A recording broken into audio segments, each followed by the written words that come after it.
Hi guys, in this video I'm going to walk you through my top 5 tips that I'm going to be using this year at the Cheltenham Festival to maximise my profits from match betting. Okay, so I used these tips last year and they helped me lock in over £1,000 in profits. So I know they work, they're tried and tested, and hopefully after you finish watching this video you can implement these tips and tricks yourself and lock in some big profits from the Cheltenham Festival. Okay, so jumping right in, we're going to start with tip number 1. And tip number 1 is bankroll and money management. So what I'd recommend is start with a big bankroll for Cheltenham. Try and get your hands on as much money as you possibly can, so you can feed money around to different bookmakers, withdraw it and move it around and all those kind of things. The worst case scenario is you're going to get a lot of money stuck in a bookmaker account, and if you're only using a small bankroll, that money's going to be stuck there for a few days while you try and withdraw it, and you're going to miss out on all the offers and things like that because you've got all your money stuck in one bookmaker account. But if you're using a larger bankroll, this isn't going to happen. You're going to be completely fine. You're not going to have to worry about anything like that. So you want to get a big bankroll to start Cheltenham, as big as you possibly can, and you want to put it all in one place, so all in your bank account, all, 5,000, 10,000, 1,000, whatever bankroll you can afford. What I would do is I'd put it all in your bank account that you use for match betting, and then as the Cheltenham Festival starts, you can start distributing the money where it's needed, placing bets on bookmakers, laying bets on exchanges, and you've got a good grasp of where the money is.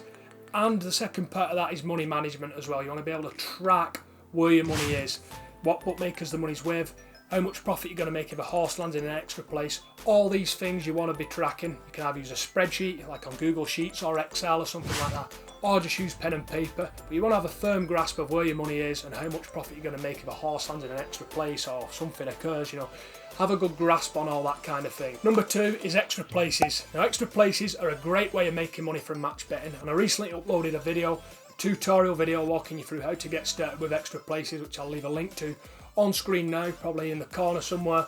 I'll leave a link to on screen now, and that will walk you through how to get started with extra places. But extra places are generally a pretty good offer, and especially at the Cheltenham Festival where the bookmakers ramp up their extra places and they pay out more on extra places and all these kind of things. It's a great time to be doing extra places. So what I would look for extra places is the implied odds to be higher than the back odds with a horse that you're using on the extra place, and the rating to be as high as possible. So if the bookmaker's paying out on a few places, try and look for about 95%, but if it's like a William Hill offer and they're paying out on loads of places, you can maybe drop that down to 90% rating as well. So extra places are a great way of making profits from match betting, especially at big festivals like the Cheltenham Festival. Tip number 3 is horse racing offers. Obviously Cheltenham is a horse racing festival, so horse racing offers and horse racing festivals kind of go hand in hand. So what I'd recommend doing is going over to OddsMonkey, clicking on tools, going into matches and loading up the racing matcher. Now when you load up the racing matcher, this will bring up all the horse racing offers for that day at Cheltenham, and you can work your way through smashing in all these horse racing offers. Avoid the rubbish offers, what are highly unlikely to hit. Focus your energy on the big offers, what will pay out big if they do hit. And also what I'd recommend is combining the liability with these horse racing offers on your extra place offers as well. So if you're doing a horse racing offer, why not do extra places on that horse race as well? Just so you can combine the liability and you can keep as much balance in your betting exchange balance as you can. Tip number 4 is just free bet offers. Good old free bet offers. So what I'd recommend is just going into the daily offer calendar on OddsMonkey and working your way through all these free bet offers that are available. Now you're not going to make absolutely loads from these free bet offers. You might make like 200 to 400 quid overall over the 4 days of the festival. But it's still a great way to boost your balance up. Obviously you're not going to turn down 400 quid. So it's a great thing to do. They're not as profitable as extra places and horse racing offers and things like that. It's still a great tip, and it's a great way to lock in profits using these free bet offers that the bookmakers are giving out. And finally, my final tip, which a lot of people don't actually do at Cheltenham, but they should do because there's still a lot of value here, it's price boosts. Typically price boosts you're only going to make a few quid out of in normal circumstances, but at Cheltenham bookmakers allow people to bet big stakes on price boosts.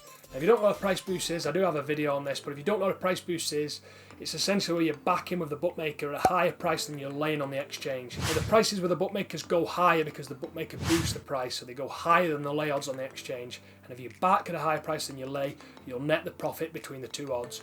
So price boosts are a great way of making some extra profits as well with match betting, and usually the stake restrictions are a lot higher, so normally bookmakers will let you bet like up to £20 on a price boost. But with Cheltenham they can be like a £50 max stake and even sometimes up to £100 max stake on price boost.